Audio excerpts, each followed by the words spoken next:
Hey everyone. In this quick Google Slides tutorial, I'll show you how to make smooth cartoon-style bubble letters using simple tools already built into slides. First, open Google Slides and add a blank slide. This gives you a clean space to design your bubble text. Next, insert a text box and type any word you want. Now choose a thick, rounded font like Fredoka or Baloo by 2 and increase the size until the text fills the slide. To make the letters look more like bubble text, add a border. Set the border weight to 4 or 5 points and choose a bright outline color. Then add a fill color inside the letters. Pastel colors usually look the most bubbly. To make the text really stand out, open Format Options and turn on the drop shadow. Increase the blur and distance slightly for a soft, lifted look.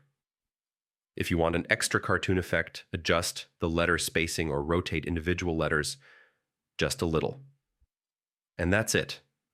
You've created fun, colorful bubble letters in Google Slides. Thanks for watching, and I'll see you in the next one.